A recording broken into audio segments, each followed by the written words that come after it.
விஷயம் வெக்கம்லாம் ஓப்பனா சொல்லுவேன். நீனும் கெட்டு போறீங்க, நானும் கெட்டு போறேன் சொல்லிருக்கணும். உண்மையா இல்லையா? தோழர்களே, தயவு செஞ்சு மனச்சாட்சியை தொட்டு சொல்லுங்க. சொல்லுங்க, எனக்கு எல்லாமே கெட்டு போச்சு. நம்மளை சுத்தி என்ன நடக்குது?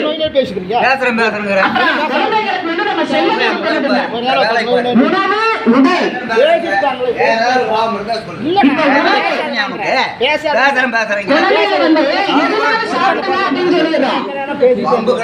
நொறுக்கு தீனின்னு சொல்றோம் இல்லைங்களா? நொறுக்கு தீனி, நோய்க்கு தீனி. உடை, நம்ம உடை வந்து இப்ப சொல்றோம். அந்த காலத்துல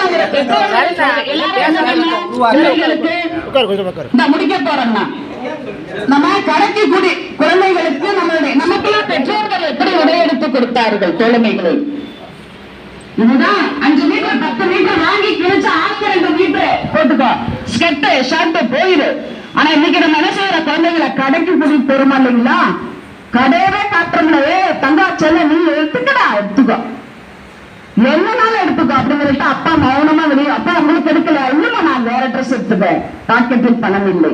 அப்ப குழந்தைகளை விரலுக்கு மீறிய வீக்கம், விரலுக்கு மீறிய செலவு. அப்ப ஒரு இடத்துல என்ன செய்யறான், செல்போன் கேட்கிறான். 5 வயசுல அவனை அடக்க முடியல, 15 வயசுல எப்படி அடப்பீங்க? வாய்ப்பே இல்லை. அப்ப சுதந்திரம் கொடுக்க வேண்டிய இடத்தில் சுதந்திரம் கொடுக்க வேண்டும், கொடுக்க கூடாத இடத்தில் அளவோடு கொடுக்கப்பட வேண்டும். சுதந்திரம் வேண்டும், அளவான சுதந்திரம் தான் ஆரோக்கியம்.